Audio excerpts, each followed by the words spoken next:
Permítanme ahora presentarles al ingeniero Enrique Pasquel Carvajal.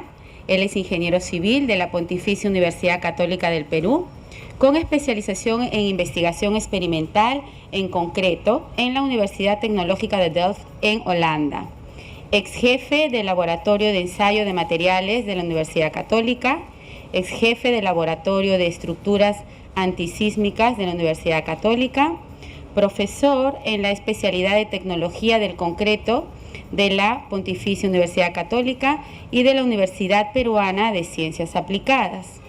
Ha participado durante los últimos 30 años como constructor, productor de concreto y consultor en los principales proyectos de edificación, irrigaciones, puentes, aeropuertos, muelles, infraestructura especial y vialidad en concreto desarrollados en el Perú.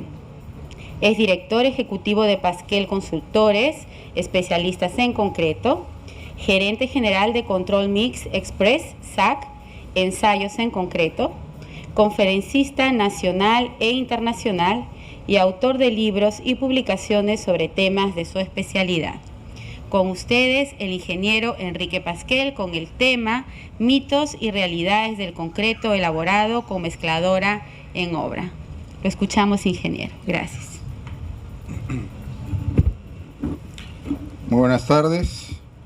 Antes que nada queremos agradecer al Grupo Constructivo, organizador de este evento Yo Constructor, que pienso que es una iniciativa muy importante para poder tratar estos temas que muchas veces no están al alcance de una audiencia como la que nos acompaña hoy día, ¿no? Yo quisiera hacer una pequeña encuesta. Levante la mano quiénes son estudiantes,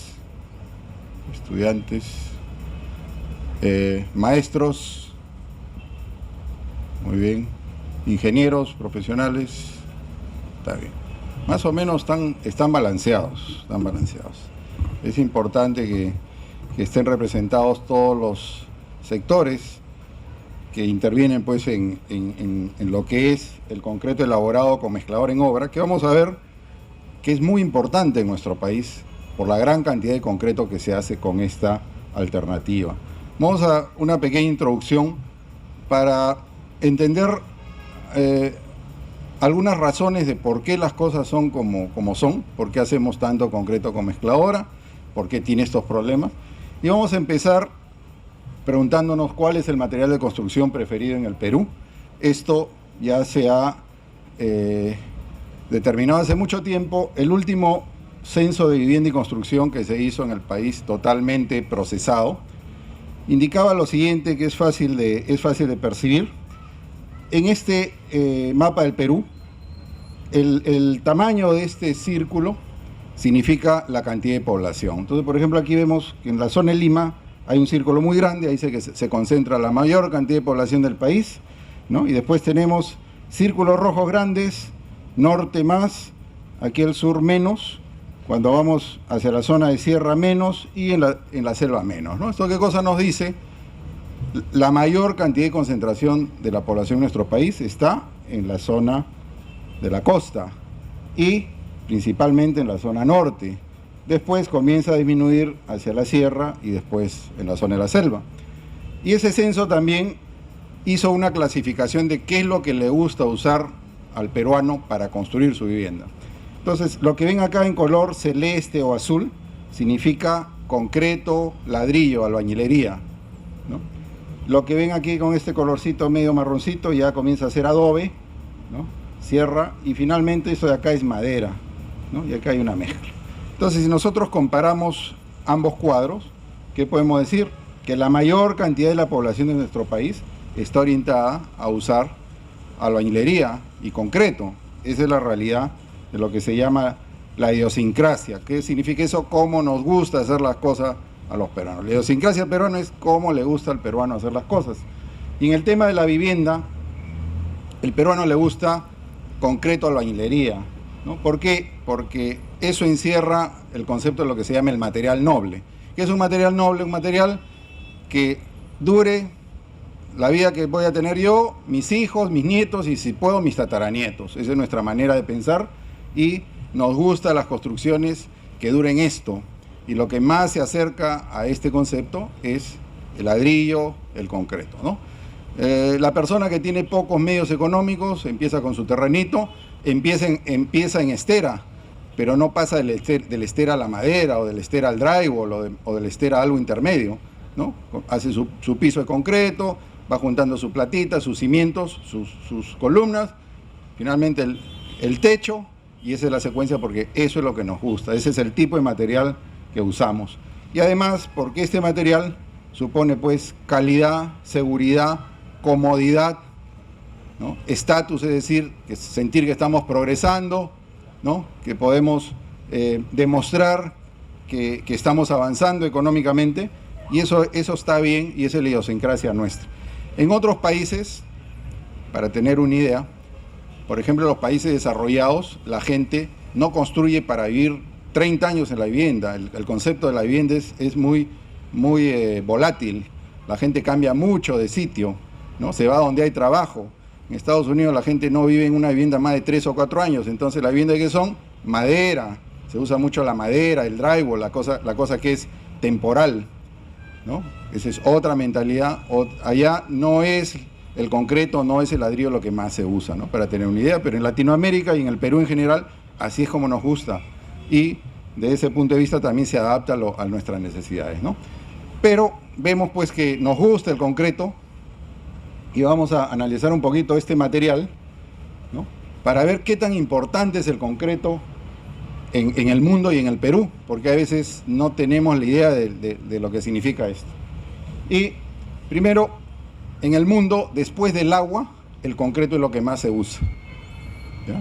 De repente no lo sabían, pero se produce al año más o menos 7.000 millones de metros cúbicos de concreto en el mundo. Y hay más o menos 7.000 millones de personas, que quiere decir que al año cada persona más o menos consume 1 metro cúbico de concreto al año. Es el material de construcción que más se usa en el mundo. Y un tema que también es importante ahora que está muy de moda, la protección del medio ambiente, la ecología. Hacer cemento, producir cemento, contamina el medio ambiente. Por cada tonelada de cemento que se fabrica en una fábrica, más o menos se contamina con una tonelada de se ha determinado un factor que se llama el carbón equivalente, una medida de contaminación, que por cada tonelada de cemento nos genera una tonelada de este carbón que nos contamina el medio ambiente, ¿no? Entonces es una industria contaminante. No es la más contaminante, más o menos está en el puesto 7, 8 de las industrias más contaminantes, pero es una industria contaminante, ¿no? Y se están haciendo una serie de esfuerzos para tratar de usar la menor cantidad de cemento, usar otras alternativas, lo que se llaman adiciones, que es otro tema, pero es interesante saber que el cemento, la fabricación es contaminante, ¿no?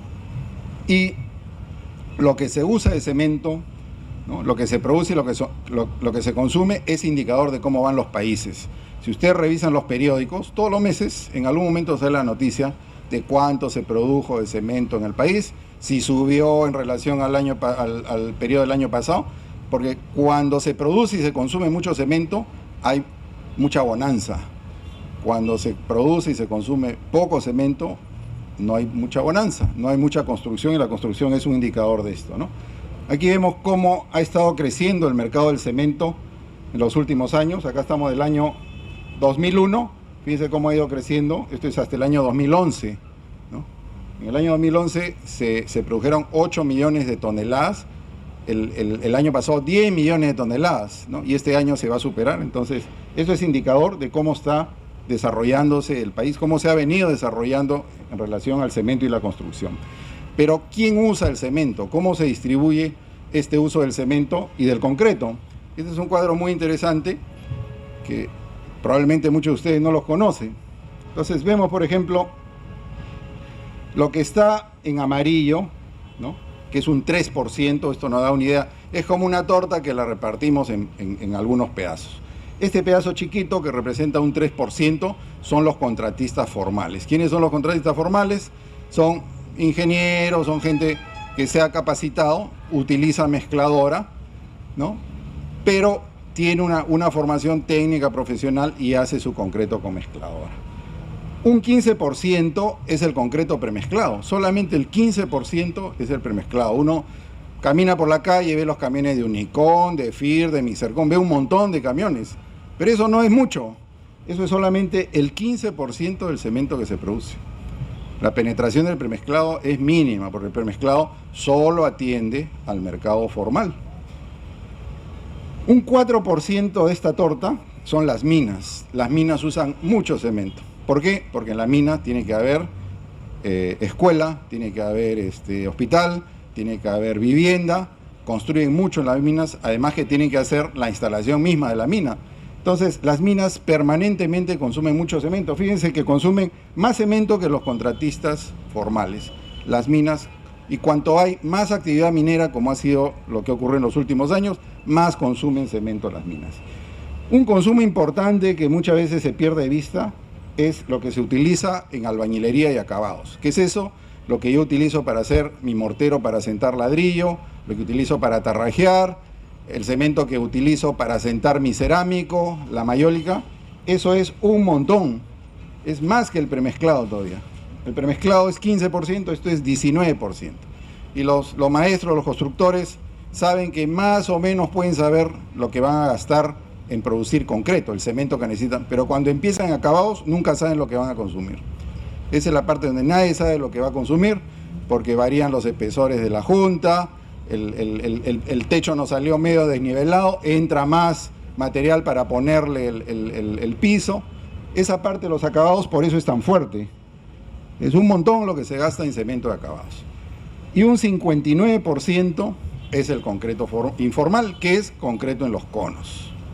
El 59%, más de la mitad del cemento que produce el país, se va a los conos, ¿no? Ese es el gran mercado de consumo del cemento.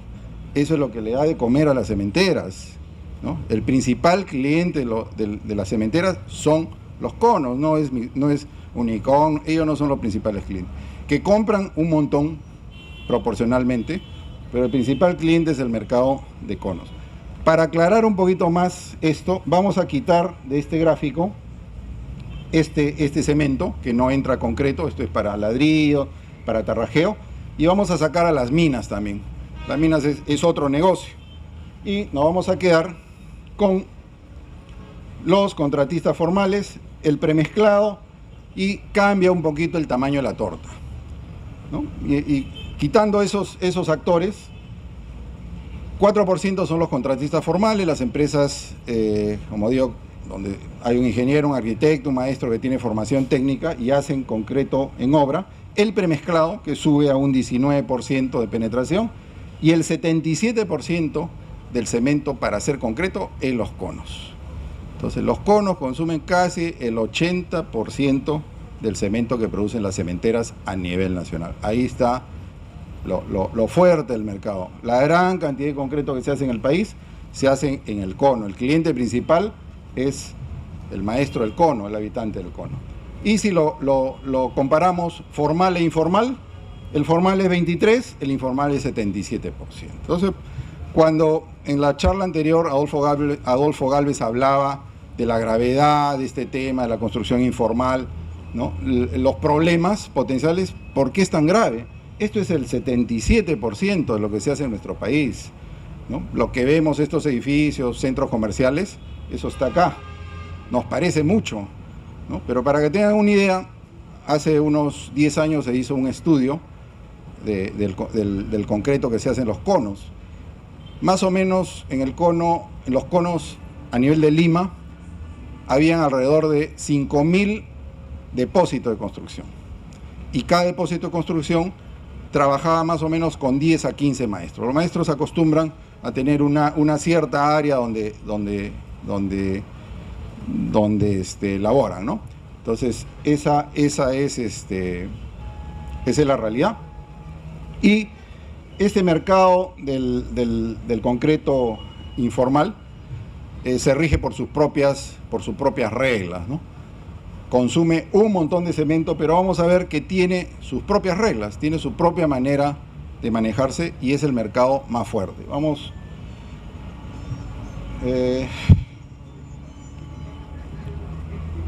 Bueno, pero vamos a ver cómo influye esto en la calidad de la construcción, ¿no? Si vemos que el 77% es este concreto informal, y quiere decir que el 77% de las viviendas que se fabrican en el país tiene las características de lo que mencionaba Adolfo Gálvez. De ahí lo grave, ¿no? Si estuviéramos hablando pues de un 10%, 15%, no deja de ser grave, pero casi el 80% de las construcciones que se hacen en el país están en conos y se hacen con estos sistemas como los que ha mencionado Adolfo. Vamos a ver cómo influye esto en la calidad. Hace algunos años se hizo un estudio en Europa con una realidad parecida a la del Perú en la construcción formal, ¿no? O sea, se estudiaron obras con diseñador, con supervisor, todo controlado, que también fallan. Esas obras no quiere decir que no tienen problemas, las obras formales también tienen problemas. Las obras formales con concreto, ¿no? Y se encontró, este es un señor que hizo el estudio, y encontró que el 37% de los problemas de las obras salen del proyecto. El que hizo el plano, el que hizo el diseño, antes de construir nada, en el 37% de los casos ya había un problema. La especificación está mal hecha, se equivocó en el cálculo, puso más o menos fierro del que era. Eso pasa también en la construcción formal. Y eso era el 37%. Durante la ejecución, o sea, en la construcción, se originaban más del 50% de los problemas, ¿correcto? Al construir, en la construcción formal, más o menos aparecen el 50% de los problemas. ¿Qué problemas son estos? Problemas de fisuras, problemas de resistencia, una serie de problemas que son bastante usuales en las obras. Un 4,5% es los materiales. A veces uno piensa que el material en sí está mal. No, el material no está mal, está mal cómo lo usamos el material. El pandereta no es un material malo, pero si lo usamos mal, se vuelve un material malo. Igual un ladrillo King Kong no tiene por qué ser bueno o malo. Todo depende de cómo lo usemos, ¿no? Entonces, por el lado de los materiales no está el problema, sino cómo lo diseñamos y cómo lo construimos. Entonces, como materiales no había grandes problemas de que el material estaba mal hecho. Y después, un tema interesante es que ya cuando uno ocupa la construcción, ¿no?, la comienza a usar, y hay veces pues se le mete más peso del que se debe, un ambiente que se diseñó para, por ejemplo, auditorio, ¿no?, en un segundo piso de repente le metieron libros o lo meten como almacén de repuestos. La carga se la están aumentando mucho, ¿no?, y eso ocasiona problemas. Entonces, el uso y mantenimiento tiene esto. Entonces, recuerden, esto es la construcción formal, donde tenemos un ingeniero diseñador, un arquitecto, unas instalaciones, hay un supervisor, esto pasa por una revisión, se cumple con los códigos. Pero en la construcción formal, ya lo mencionó Adolfo Gálvez, ¿no?, es un mercado que tradicionalmente la parte del diseño del proyecto la hace un maestro de obra, ¿no?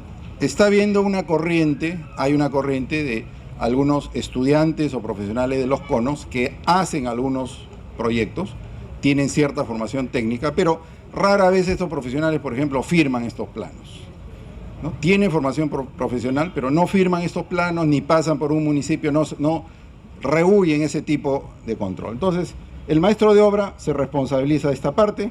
En la ejecución, obviamente, el maestro de obra también carga con esto, y en la parte de los materiales, él también elige eso. Lo único que no depende de él es esto. Entonces, en la realidad, al maestro de obra le estamos dando más del 90% de la responsabilidad del resultado. El maestro tiene más del 90% de la responsabilidad. En el anterior se reparte, ¿no? El diseñador tiene una responsabilidad, el constructor, el supervisor, pero acá, en nuestro sistema, en la construcción informal, el maestro carga con todo. Y esta es una tremenda responsabilidad. Cuando lo hace bien, en buena hora, pero cuando lo hace mal, tiene grandes posibilidades de hacerlo mal, porque sobre él recae un montón de labores que se distribuyen en otras cosas, ¿no?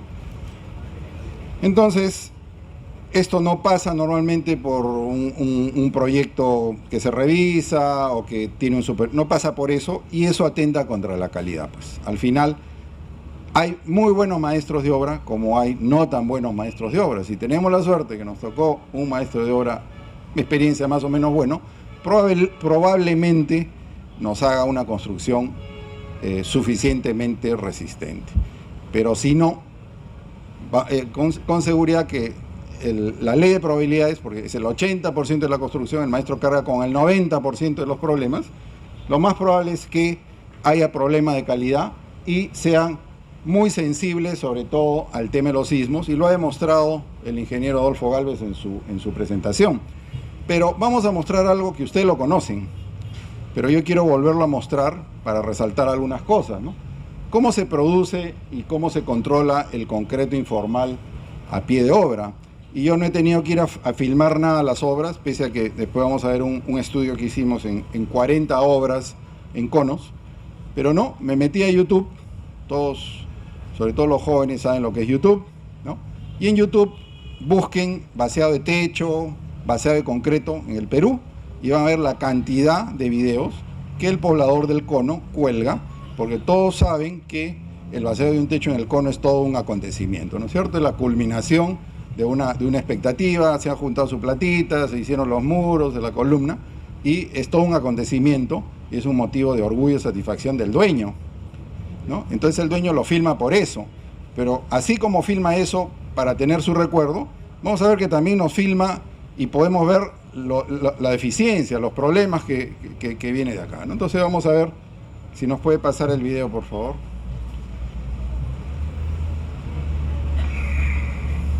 El primer video, por favor.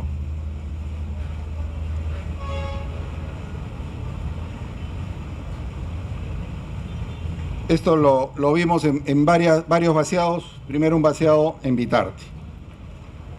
¿Qué cosa es lo típico? Los materiales a pie de la obra. Hay un operador de la mezcladora que puede ser de este tipo de tolva, ¿no? O puede ser trompito, ¿no? Estos materiales nadie los controla. Uno se lo pide al volquetero y nadie sabe dónde lo trajo, o si lo trajo, con seguridad que no tiene ningún control. El maestro este de acá que se encarga de la mezcladora, le mete el agua a voluntad. Se supone que hay una mezcla que se debe respetar, pero este señor, como normalmente también es un subcontratista, él lo que quiere es que esto sea lo más rápido, ¿no? Y la suelta, la mezcla para que salga rápido.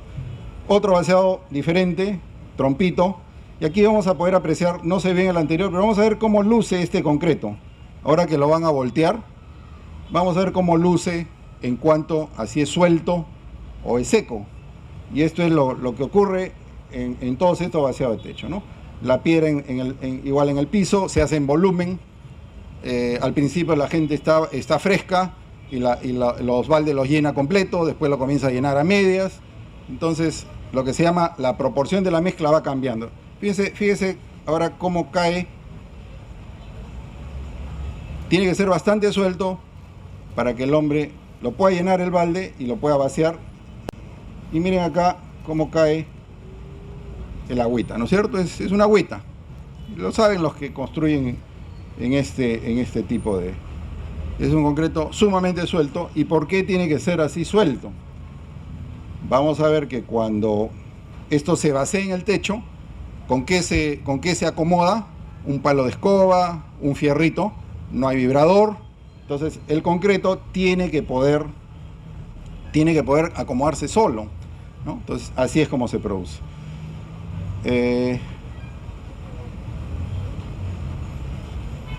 Ya. Vamos a ver.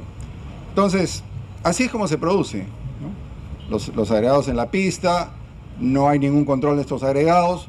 Una cosa muy curiosa es que uno le pide, por ejemplo, piedra a 2 o 3 volqueteros diferentes, y si le va a traer cosas totalmente diferentes, tamaño diferente de piedra, unos serán con todos los tamaños, piedritas grandes, chicas, otros le dan piedra de un solo tamaño, y esa es la realidad, vamos a ver, de las canteras, ¿no? Y cuando ocurre eso, lo que se llama la mezcla, la proporción, nos cambia sin darnos cuenta, ¿no? El concreto nos pide más agua o nos pide menos agua, y vamos a ver qué pasa cuando uno le mete más o menos agua, ¿no? Entonces, a ver si es un mito o una realidad. Hay gente que dice, bueno, pese a todo esto, no tiene mucho problema porque le metemos pues 8 bolsas de cemento, 9 bolsas de cemento. y el cemento cura todo. Esa es una idea de hace mucho tiempo, hace 30, 40 años, esa era la idea. Yo le meto cemento y con cemento yo compenso cualquier cosa, ¿no? Entonces hicimos un estudio en 40 obras en Los Conos. Nos tomó alrededor de 6, 8 meses. Destinamos personas que fueran a Los Conos a conversar con los maestros para permitirle sacar muestras, ¿no? Y se sacan unos testigos, unos cilindros, que después se llevan a romper al laboratorio para ver qué resistencia nos da este concreto, porque en el cono nadie saca testigos, nadie chequea lo que está dando. Todo el mundo supone que da bien, ¿no? Porque le mete 8 bolsas, 9 bolsas. Entonces dijimos, vamos a ver realmente qué es lo que da este concreto, pues teníamos esa duda, ¿no? De si efectivamente, pues, como se usa un montón de cemento, esto salía bien. Entonces, de esta investigación que se hizo, más o menos la cantidad de agua que decían los maestros que se ponía eran 220 litros por metro cúbico, por metro cúbico. Alrededor de 8.2 bolsas, 350 kilos. Arena, piedra, más o menos le ponen la misma proporción. Igual, más o menos igual cantidad de arena, piedra, todo es en volumen. Y este número, ¿no? Vamos a explicar un poquito. Han escuchado hablar, Adolfo Alves, este número que se llama la relación agua-cemento. Es un término técnico, pero ¿qué es la relación agua-cemento? ¿Qué tan concentrado está mi pegante? En el concreto, el agua con el cemento es el pegante, ¿no? La lechada. ¿Qué tan concentrada está mi lechada? Es lo que me determina si mi concreto va a ser fuerte o va a ser débil. Cuanto más pequeño es este número, que ¿cómo lo saco? Yo divido el peso del agua entre el peso del cemento y me da un numerito, ¿no? Ese numerito es mi concentración de pegante. Cuando ese numerito es bajo, mi concentración de pegante es alta, me va a dar gran resistencia. Cuando ese numerito es muy alto, está muy diluido mi pegante y me da un resultado bajo. Vamos a ver, eso es en términos muy simples, ¿no? Pero es lo real. Y después hay una prueba que se hace en la construcción formal, seguro varios maestros la conocen, que se agarra un cono de lata, ¿no? Un cono de lata se llena con concreto, se levanta y se mide cuánto se cae el concreto de su posición original, y es una medida de lo que se llama la trabajabilidad. Y esto tiene este nombre, SLAM, viene del inglés, pero se mide más o menos qué tan suelta está la mezcla, y en el cono trabajan con una mezcla suelta, ¿no? 7 a 8 pulgadas con esta prueba que se hace. Y este es un resumen de todo lo que se obtuvo, ¿no? Se sacaron los testigos, se midió qué tan suelta estaba la mezcla, se sacaron testigos para romper a 7 días, para romper a 28, ¿no? Acá en todos los distritos, Los Olivos, Callao, Chosica, Ate, Santa Anita, Villa El Salvador, San Juan de Lurigancho, San Martín de Porres, en fin, Puente Piedra. Y hay otro cuadro más. Entonces, no vamos a entrar en el detalle, ¿no? Pero le voy a hacer el resumen. Con 8.2 bolsas de cemento, que cuando uno le decía al maestro qué resistencia te va a dar, el maestro normalmente dice 175 o 210 kilos por centímetro cuadrado, ¿no? Porque sí conocen los maestros de temas de resistencia. Uno le dice ¿qué resistencia va a dar? Algunos decían 175, otros 210 kilos por centímetro cuadrado. ¿Cuál es la realidad? La realidad es que dio 138 kilos en promedio. Con 350 kilos de cemento dio 138 kilos en promedio. ¿Correcto? Ni hablar un 175, ni hablar un 210. Está bastante lejos de esto, ¿no? Pero vamos a ver, para aprender un poquito más y entender esto, cómo funciona este tema de la resistencia, la relación agua-cemento y la trabajabilidad, para que entiendan por qué es muy difícil hacer un concreto de 210 en obra sin aditivo y que nos salga así suelto y lo podamos utilizar sin problemas, ¿no? Entonces, en estos números de acá están las relaciones agua-cemento, es decir, la concentración de mi pegante. Y en estos números de acá está la resistencia que yo quiero lograr de mi concreto. Y hace más de 100 años, en los años 20, un señor investigó esto y encontró que cuando yo quiero una cierta resistencia, me corresponde a una cierta concentración de mi pegante, ¿no? Y vamos a ver que, por ejemplo, cuando yo quiero un concreto más o menos de 120 kilos por centímetro cuadrado, esto se mide a 28 días en estas probetas, la relación agua-cemento a la concentración de mi pegante es más o menos 0.9, ¿correcto? Cuando yo quiero apuntar,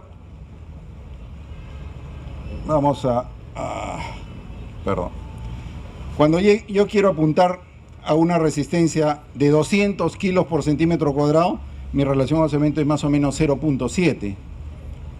La concentración de mi pegante comienza a bajar, este número, tiene que bajar. Cuando yo quiero que mi resistencia sea por encima de 300 kilos por centímetro cuadrado, mi relación agua-cemento es 0.5 más o menos. Y cuando yo quiero súper concretos, 420 kilos por centímetro cuadrado, eso se usa en las construcciones modernas. Estos edificios que ustedes ven que tienen 5, 8, 10 sótanos, se usan estos concretos. La concentración de mi pegante es 0.40, ¿no? Esto se ha investigado ya hace casi 100 años, se sabe esto, que yo no puedo mover mucho la concentración de mi pegante porque si yo me voy para este lado, baja mi resistencia. Y si yo quiero más resistencia, tengo que tener mi pegante más concentrado. Y vamos a ver un video muy interesante que es totalmente intuitivo. Acá no hay que ser ingeniero, no hay que ser especialista para entender esto. Hicimos este video porque uno habla de la concentración del pegante y los maestros usan esta concentración sin darse cuenta, pero vamos a ver cómo influye en la trabajabilidad. Entonces, ¿qué se hizo? Se agarraron unos frascos de vidrio y se preparó lechada para ver con cada concentración de este pegante cómo lucía la mezcla. Acá no tenemos arena y piedra, solo la lechada. Entonces agarramos 50 gramos de agua y le metimos 55.6 gramos de cemento. Eso corresponde a una concentración de 0.90, es decir, un concreto más o menos de 120 kilos por centímetro cuadrado. ¿Correcto? Vemos que es muy fácil mezclar, se necesita muy poca energía para dispersar. Esto es lo que haría la mezcladora. La mezcladora trabaja muy fácilmente con esta concentración y cuando se echa es una agüita, ¿no es cierto? Es muy fácil. Para un equivalente a un 120, la pasta nos ayuda para lograr trabajabilidad. Pero ahora se prepara con un 0.70. La misma cantidad de agua, pero ahora le meto más cemento, concentro más mi mezcla.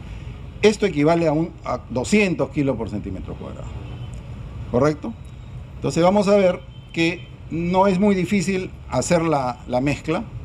No se necesita gran energía, o sea, es fácil mezclarlo. Y cuando volteamos, lo hemos suelto. Lo vamos a ver suelto, pero no tan suelto como el anterior. Y acá, si nosotros le metemos un poquito de arena y un poco de piedra, no nos va a salir tan suelto como el primero, ¿no es cierto? Acá estamos viendo solo el pegante. Ahora nos vamos a una relación agua-cemento 0.50. Le metemos siempre 50 gramos de agua y ahora lo concentro más mi pegante. Le meto 100 gramos de cemento, concreto de 300 kilos por centímetro cuadrado, y vemos que ahora ya no es tan fácil mezclar. Ahora hay que meterle mucha fuerza para mezclar, porque hay menos agua. Y vamos a ver a la hora de voltear cómo sale esa pasta. Sin aditivos, acá no hay nada de aditivos. Entonces acá meterle arena y piedra para hacer un concreto que nos sirva para la obra parece difícil, ¿no? Ya este es un engrudo, parece, ¿no? Nos vamos ahora a un 0.40. 0.40 ya es un concreto de 420 kilos por centímetro. Este es el concreto de mucha resistencia. 50 gramos de agua y 125 gramos de cemento. Concentro más todavía mi pegante, ¿no? Vamos a ver que ahora es muy difícil hacer la mezcla.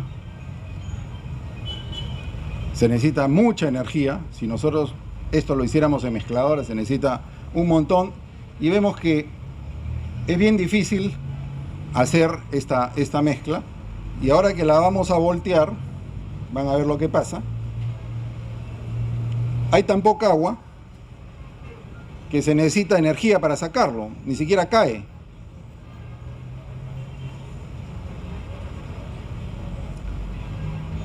Y finalmente, ya para hacer un ejercicio, se va a preparar una mezcla con 0,30 de relación al cemento, que son los concretos de muy alta resistencia. Cuando uno quiere hacer concretos de 1000 kilos por centímetro cuadrado, uno usa 0,30, 0,25, vamos a ver cómo luce. Pero fíjense, con 0,40, un concreto de 4,20, acá meterle arena y piedra, esto no tiene nada aditivo, es imposible, ¿no? Acá yo no, el sentido común me dice que acá con este engrudo yo no puedo hacer un concreto que me salga para usarlo en obra, ¿no? Me saldría una masa toda seca, ¿no? Y ahora se va a hacer con 0,30, 50 gramos de cemento, perdón, 50 gramos de agua, 167 gramos de cemento, y vamos a ver qué pasa con la mezcla. Pareciera que ya ni siquiera hay suficiente agua para que todo se humedezca. Y vamos a ver cuando se voltea qué cosa sale, ¿no?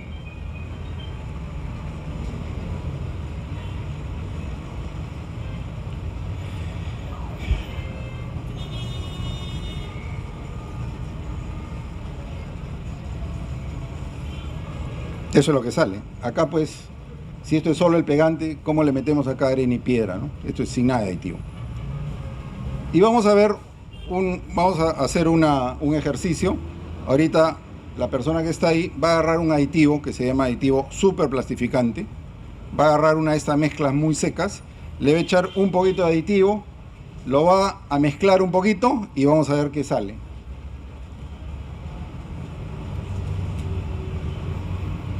El 0,40 le metió el aditivo, que es un super plastificante, un aditivo especial, un poquito nomás. Y vamos a ver que mágicamente el aditivo vuelve el concreto este súper seco, lo vamos a ver que va a lucir como el que tenía 0,70, el que equivalía a un 200. Solo el aditivo lo ha hecho. Bueno, entonces vamos a seguir. Por favor, si para el video, por favor. Vamos a seguir con la presentación para entender qué es lo que ha pasado. Porque es importante que los maestros, los estudiantes, todos entiendan por qué pasa esto.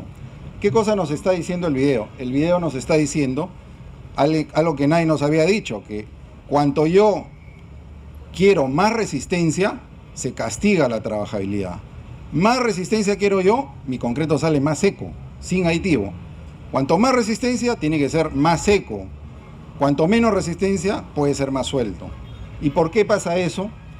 Acá no es el caso explicar cómo se hace este cuadrito, pero aquí nos dice cómo se distribuye cada parte de los componentes para estas concentraciones de pegante. Entonces aquí teníamos el 0,90 que habíamos empezado a ver en el video, y vemos que esta columnita en verde es el cemento que se combina con esta agua y se vuelve pegante, ¿no? Este cemento reacciona con esta agua, se vuelve pegante, y esta columnita en celeste es agua que sobra. Esa agua no la necesita la mezcla para crear el pegante. Toda esta agua sobra, el cemento usa solamente lo que requiere para hidratarse, y esto es lo que sobra. Esta agua que sobra es lo que se llama agua de lubricación. Por eso una pasta y un concreto con 0,9, un 120, es muy fácil de preparar en la obra y nos da una mezcla súper suelta. ¿Por qué? Porque hay un montón de agua sobrante. ¿Qué pasa con esta agua sobrante? Esta agua que sobra nos llena, nos crea vacíos dentro del concreto. Inicialmente ocupa espacio. Cuando el concreto endurece, esa agua se va y nos deja poros, nos deja vacíos. Entonces, este concreto es poroso porque tiene toda esta agua sobrante. Esto se vuelve poros y esto, cuando está fresco, lubrica.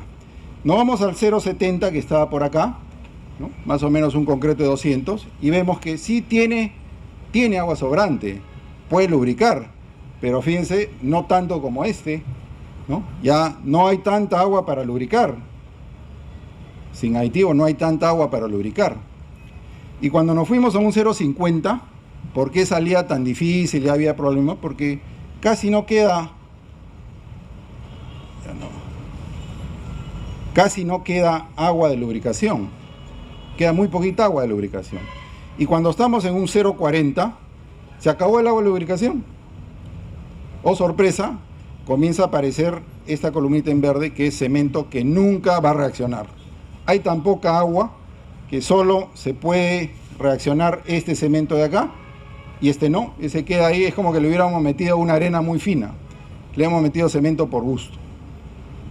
Estamos aquí ya, son concretos de 420, en fin, pero ¿cuál es la explicación práctica de esto? ¿Para qué nos sirve esto? Primero, para entender que yo sin aditivo, ¿ya? Yo no puedo lograr una mezcla tan suelta como sale ahí en el cono y que a la vez me dé resistencia. Es imposible. Porque ¿qué uso yo como lubricante cuando no uso aditivo? ¿Qué uso como lubricante? Agua. Lo único que me lubrica la mezcla es agua. Y si yo tenía una mezcla, el maestro dijo tanto de agua, tanto de cemento, que inicialmente era esto de acá, pero el operador, como necesitaba soltarla más, le metió agua y sin darse cuenta nos la pasó acá. Sin darse cuenta, ya no se quedó acá, donde debió ser, sino le metió más lubricación y sin darse cuenta, por el material sin aditivo no nos permite otra cosa. Entonces, le metió más agua y nos trajo abajo la resistencia. Eso es lo que explica por qué cuando usamos 8 bolsas y pico, por qué no nos da una resistencia alta y nos da 138 kilos, porque sin darse cuenta, cuando se prepara esto con mezcladora, el latero quiere suelto, el operador quiere suelto, y el material no nos permite hacer eso, su naturaleza no permite. Durante muchos años, cuando no había aditivos, en las obras, en Lima, el concreto de más alta resistencia era 140, 175. Gran parte de Lima se hizo con una mezcla muy famosa, el 124, concreto de 140, sin aditivo. Un montón de construcciones en Lima, concreto de 140. ¿Por qué? Porque más allá de eso, no se puede lograr a la vez gran trabajabilidad y mantener la resistencia. Más o menos, ¿cuál es el límite cuando uno utiliza esta prueba del asentamiento del slam? Cuando nos pasamos de 4 o 5 pulgadas de slam, los que conocen la prueba, ese es el límite. Y por eso, muchos años, ese era el límite a muchos constructores, muchos maestros que controlan esto. No se pasan, dicen, no, 4 pulgadas, 5 pulgadas, porque eso es todo lo que nos puede dar el material no da más. ¿Cómo se rompe esa limitación? Con el aditivo. Porque ustedes saben que se hacen concreto de 420, 280, y si uno ve el premezclado, el concreto sale súper suelto. ¿Cómo puede salir súper suelto si el material no lo permite? Porque de acá, más o menos de 0,50 para acá, el aditivo controla todo. Sin aditivo no se pueden hacer estos concretos de acá. Estos también se pueden hacer con aditivo, ojo, ¿no? Si yo le meto aditivo a este 0,7, si el maestro en el cono le mete aditivo, sin necesidad de que le meta agua, le va a dar la resistencia. Va a poder bajar su contenido de cemento. O sea, los aditivos son una gran ayuda para lograr resistencia y economizar cemento. Por eso todas las empresas de premezclado usan aditivos, no la usan porque son tontas. Una empresa de premezclado logra un concreto de 210 con 100 kilos menos de cemento. Mientras en el cono usan 350, lo sacan con 250, 270 kilos de cemento, con aditivos, con tecnología, ¿no? Hay que tomar sus precauciones, medir. Se puede hacer en el cono también. En el cono se puede preparar bien, hay manera de hacerlo en peso, eso se puede hacer, pero esta es la realidad y esto es lo que explica por qué es imposible en las condiciones normales lograr esto, a la vez trabajabilidad y resistencia, ¿no? Entonces, más o menos las proporciones son para las tandas: una bolsa de cemento, 2,5 de arena, 2,5 de piedra, 1,3 de agua, ¿no? Y poniéndolo en el diseño de mezcla, esto es lo que habíamos visto al principio por metro cúbico, ¿no? Y ¿qué hicimos para verificar lo que declaraban los maestros? Esto es lo que declaraban los maestros, ¿correcto? Pero cuando esto realmente se controlaba, ¿no? En una muestra controlada, cambiaba la dosificación. Y vamos a ver, en la realidad, el maestro no se da cuenta, pero cada vez que le mete agua, cambia su proporción agua-cemento y equivale como le está metiendo más agua, le mete más vacío, le mete más poro y no llegan a trabajar los 350 kilos, sino trabajan solo 325 kilos. Y en vez de ser 0,63, que es lo que decía la concentración, esa se va a 0,76. Por eso nos da pues 138 kilos de resistencia, ¿no?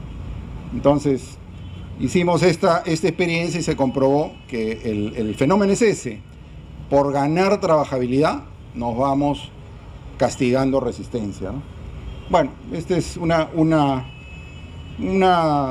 ilustración. Así es como se comporta el concreto informal, y este es el concreto controlado, ¿no? Este nos da 138, mientras este nos da 245 para igual o cantidades similares de dosificación, ¿no? Bueno. Entonces, hay otro tema que ya es un tema más técnico, y es que si bien el promedio nos está dando 138 kilos por centímetro cuadrado, el promedio, pero una cosa que los maestros de repente no saben es que cuando el diseñador, el ingeniero dice, yo quiero concreto de 210 kilos por centímetro cuadrado, no se prepara concreto que nos dé 210. Se prepara concreto que tiene que dar más que 210. Se le pone un sobrediseño. ¿Por qué? Porque el concreto varía, ¿no? Va variando. Así yo lo haga bien, así yo le mantenga la dosificación, pero varía. ¿Qué tanto varía? ¿No? Más o menos, si uno lo hace bien, varía 34, 35 kilos para arriba o para abajo. Entonces lo normal es un 210, debería darnos promedio 240, para que nunca se nos caiga del 210. Entonces acá cuando se hace al revés y tenemos el valor promedio y uno hace el cálculo, ese concreto del cono equivale a un concreto del diseñador más o menos de 80 kilos por centímetro cuadrado. Todavía peor, ¿no? Si lo comparáramos con un 210, equivaldría a que yo hubiera diseñado para 80 kilos por centímetro cuadrado y mi promedio me ha dado 138 kilos por centímetro cuadrado. Entonces, realmente los niveles de resistencia que se logran son sumamente bajos, ¿no? Y con un contenido de cemento de 350 kilos, y como se le mete mucha agua, se lubrica solo con agua, se segrega. ¿Qué significa? Se separa la piedra de la arena. Y cuando esto se vacía con la lata, con el balde, se ve y uno se mira las viguetas, todas las piedras acumuladas, al día siguiente se riega y todo se filtra, ¿no? Porque es consecuencia de esta manera de trabajar, ¿no? Entonces, bueno, cuando uno lo hace de manera controlada, todo esto pues disminuye, ¿no? Vamos a pasarlo rápidamente. Y en vez de 8,5, por lo menos podemos bajar 1 o 2 bolsas de cemento, por lo menos, ¿no? Si no, mucho más, ¿no? Vamos a ver qué pasa con los agregados. Ya hemos hablado algo de esto, pero también hicimos un estudio en conos, en las canteras de agregados. Entonces, en el cono norte, Los Olivos, Puente Piedra, San Martín, ¿no? Estos distritos y todas estas canteras, La Molina, Cerro Camote, San Martín, en fin, seguro algunos de ustedes conocen estas canteras. También analizamos las canteras para ver qué obteníamos. Entonces, este es un tema técnico, pero hay un valor que se mide tanto en la piedra como la arena, y es la suciedad. ¿Cómo se mide la suciedad? Se utiliza una malla muy finita que se llama la malla número 200, porque en un cuadradito de 1 pulgada tiene 200 huequitos. Imagínense lo fina que es. Un cuadradito de 1 pulgada tiene 200 huequitos. Entonces uno pasa el agregado por ahí y el polvillo que pasa es un indicador de qué tan sucio está el material, ¿no? Ese valor, por ejemplo, para arena, más o menos debe ser un 5%, y para piedra debe ser 1%. Y la mayoría de canteras tienen un montón de esta suciedad. ¿Y por qué es importante esta suciedad? Es muy fácil saber por qué. Ustedes compran un Soldimix o compran una lata de cola sintética, ¿y qué dice la hojita en relación a cómo pegar los elementos? Dice, agarrarás y tienes que preocuparte que la superficie está totalmente limpia de polvo, de cualquier suciedad, que evite que se pegue. Lo mismo que aplicamos con el Soldimix, con la cola sintética, funciona en el concreto. ¿Qué pasa si mi piedra está con la suciedad? y yo le estoy metiendo mi pegante. No va a pegar la piedra. Y si no pega la piedra, no trabajan juntos. Entonces, de ahí la importancia de medir esto. Y vemos, por ejemplo, canteras que tienen 14% de este material, está sumamente sucias. Es un problema que se da muy seguido, ¿no? Otro tema es qué tanto varía si el agregado es muy grueso o muy fino. Para tener una idea nada más, cuanto más gruesa es mi piedra y mi arena, la mezcla me pide menos agua. Cuanto más fina es mi piedra y mi arena, la piedra me pide más agua, ¿no? Porque hay lo que se llama más área. Yo tengo que meterle más pegante para unir todo. Entonces, por eso es importante también qué tan gruesa o qué tan fina está mi arena y mi piedra. Y eso se controla. Porque a mí no quiero que durante mi vaciado, una vez se me pida más agua y otra vez se me pide menos agua. ¿Qué pasa cuando yo modifico el agua? ¿Qué pasa con la resistencia? Cambia, ¿no es cierto? O sube o baja. Yo no quiero que suba o baje, yo quiero que se mantenga donde a mí me interesa, ¿no? Y eso se mide con una manera que se llama el módulo de fineza, que es una forma estandarizada de hacerlo. Acá tenemos la suciedad en piedra también, que es menos grave, pero también es grave. Y, por ejemplo, hay un tema interesante que lo vamos a mencionar en relación a la piedra. Se ha dado porque mucho maestro de obra cree que la piedra debe tener casi el mismo tamaño.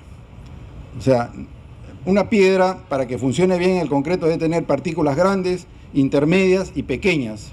¿Para qué? Para que las pequeñas rellenan los espacios entre las medianas y la mediana de las grandes y nos dé una estructura densa. Pero vemos mucho maestro de obra que se ha acostumbrado a que la piedra sea casi del mismo tamaño. Y se dan casos, nosotros hemos trabajado con canteras, donde cuando procesan el agregado bien, con todo su tamaño, el mercado lo rechaza. Dice, no, a mí no me gusta con ese confitillo. Y piden la piedra casi de un solo tamaño. Y muchas de las canteras estas, ¿no? Uno dice piedra tamaño 1 pulgada, y casi todo es 1 pulgada y 3/4, nada más, esos tamaños.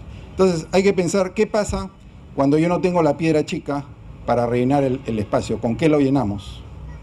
¿Con qué se tiene que llenar? Si no hay piedra más pequeña, ¿con qué lo lleno? Con cemento y arena. Más cemento y más arena. Cada vez que yo utilizo esos agregados discontinuos, o sea, tengo esas piedras de casi un mismo tamaño, tienen mucho vacío. Y eso me obliga a meter más cemento, más arena. Por eso, en las canteras del premezclado, se procesa ese material para que tanto la arena como la piedra tengan todos los tamaños que deben tener y se optimiza, ¿no? Lo que pasa con los agregados es similar a lo que pasa con el cemento. ¿Por qué? Porque los únicos que pagan por calidad en el tema de agregados son las industrias del premezclado, las empresas de premezclado, ¿no? Porque a ellas hay un cliente, un supervisor que les controla, que se cumpla con la norma, en fin. Pero en general, el usuario del cono, el maestro, nunca le va a pedir un certificado de calidad al que le vende la piedra o la arena. Le dice, oye, demuéstrame que no tiene suciedad. Hasta se da el caso que mucho maestro tiene la idea que la arena tiene que verse marroncita, debe tener liga, ¿no? Y agarran, se humedecen la mano y agarran la arena para ver si forma un poquito de grumo y consideran que eso es bueno. Y nosotros conocíamos un señor que tenía una cantera por el río Chillón, que el río Chillón es un material bastante limpio en la época en que no hay avenida, ¿no? Porque cuando hay avenida, la gente de los alrededores bota basura en el río y contamina, pero cuando no hay esto es muy limpio y la arena salía muy limpia.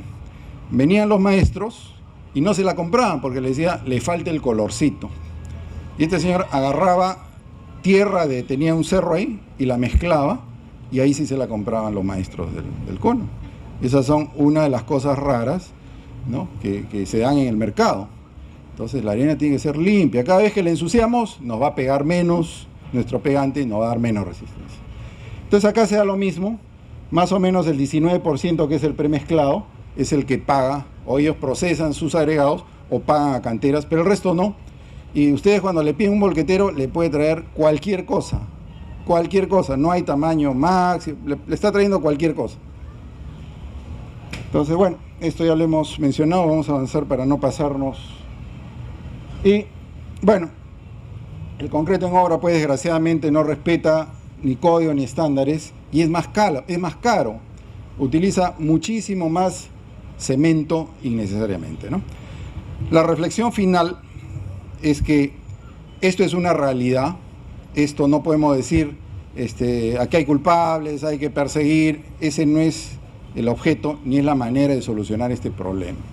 Primero hay que entender que esto pasa y que es real, como decía Adolfo Gálvez, esto mata, ¿no? Y no es que el maestro lo hace por matar gente, ni lo hace por mala intención, sino que llevamos una tradición histórica de hacer las cosas así, que hay que cambiarla, ¿no? Ya no estamos en la época en que debemos trabajar así. Los maestros están innovando. Yo veo, por ejemplo, que los lateros están tendiendo a desaparecer, ahora se usa el winche, ¿no? Pasaron solitos al winche. Hay algunas empresas que están asesorando, por ejemplo, para preparar el concreto en obra pesando los agregados, que es fácil hacerlo, usar aditivos, todo eso se puede hacer para que esto deje de ser un peligro, ¿no? Se necesita capacitación, se necesita que entidades como Sensico, como Constructivo, se sigan haciendo este tipo de eventos. Hoy día hemos visto una cosa muy sencilla, muy simple, pero igual podríamos hacer una charla para explicarle al maestro cómo usar el aditivo, ¿no? Y cómo ahorrar dinero invirtiendo muy poco, y de esa manera, al cabo de unos 5 o 10 años, seguro que volvemos a hacer el estudio y nos damos con la sorpresa que ya la realidad cambió, ¿no? Bueno, eso era todo lo que quería manifestarles. Muchas gracias.